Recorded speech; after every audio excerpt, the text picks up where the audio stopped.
తెలంగాణ అసెంబ్లీలో అప్పులపైన అధికార ప్రతిపక్షాల మధ్య మాటల యుద్ధం నడుస్తోంది. కాంగ్రెస్ ఏడాది పాలనలో 2 లక్షల కోట్లకు పైగా అప్పులు చేస్తే 5 ఏళ్లలో ఎంత అప్పులు చేస్తుందో అర్థమవుతుందని హరీష్ రావు అన్నారు. హరీష్ వ్యాఖ్యలకు బట్టి విక్రమార్క కౌంటర్ ఇచ్చారు. సభను తప్పుదోవ పట్టించడానికే హరీష్ తప్పుడు లెక్కలు చెబుతున్నారంటూ మండిపడ్డారు. అప్పులపైన బహిరంగ చర్చకు సిద్ధంగా ఉన్నామన్నారు.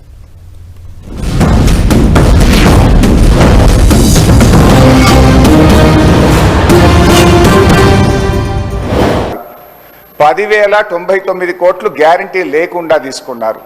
మొత్తంగా కాంగ్రెస్ పార్టీ ఏడాది పాలనలో చేసిన అప్పు ఎంత అంటే 1,27,208 కోట్లు. ఒక్క ఏడాదిలో వీళ్ళు చేసిన అప్పు 1,27,208 కోట్లు. 5 ఏళ్లకు మనం లెక్క కడితే ఎంత అవుతుందంటే అధ్యక్ష 6,36,040 కోట్ల రూపాయలు 5 ఏళ్లలో కాంగ్రెస్ ప్రభుత్వం చేయబోయే అప్పుగా దీన్ని బట్టి మనకు స్పష్టంగా కనబడతా ఉంది. ఇకపోతే అధ్యక్ష ఈ మధ్యకాలంలో కాంగ్రెస్ పార్టీ నాయకులు వైట్ పేపర్, కాంగ్రెస్ పార్టీ పెట్టిన వైట్ పేపర్ బుక్ కూడా తెచ్చాను అధ్యక్ష. ఇది వైట్ పేపర్.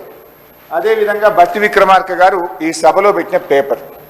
దీని ఆధారంగా నేను పోయినసారి బడ్జెట్ సమావేశాల్లో కూడా చాలా స్పష్టంగా చెప్పాను.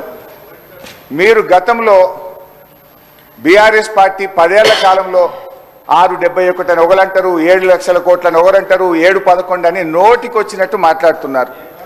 I challenge in this house, ఒకరోజు స్పెషల్గా డిబేట్ పెడతారా పెట్టండి, లేదు ఆడిటర్లను పిలిచి పెడతారా, ఫైనాన్స్ డిపార్ట్మెంట్ పెట్టి పిలుస్తారా పిలవండి. ఐ వాంట్ టు ప్రూవ్ 10 ఏళ్ల బీఆర్ఎస్ కాలంలో జరిగిన మొత్తం అప్పు కేవలం 4,17,496 మాత్రమే.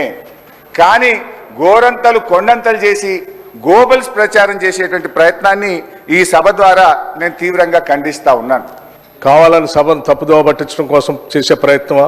మీరు అడిగారు ఈ అప్పుల పైన మీరు తప్పుదోవ పట్టిస్తూ ఉన్నారు, గోబల్స్ ప్రచారం చేస్తున్నారు, ఏదంటే సభలో చర్చ పెట్టండి. ఎస్, మేము రాగానే సభలో చర్చ ఉండాలనే వైట్ పేపర్ పెట్టా మీరు చేసిన తప్పులు అన్నిటినీ. మళ్ళీ కావాలని అడుగుతుంటే మాకేం అభ్యంతరం లేదండి.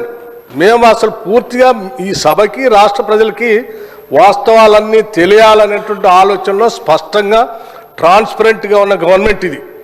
ఏది దాచుకోవాలని ప్రయత్నం చేయాలి మీలాగా. సో మీరు వాళ్ళ చర్చ పెడదామన్నా ఫైన్, షార్ట్ డిస్కషన్కి వీఆర్ రెడీ. మీరు ఏదో ఏ ఫామ్లో ఇస్తారో ఇవ్వండి, గౌరవ సభాపతి గారికి ఇవ్వండి, వారి అనుమతితో వారు ఇస్తే టైం ఇస్తే we are ready to debate sir.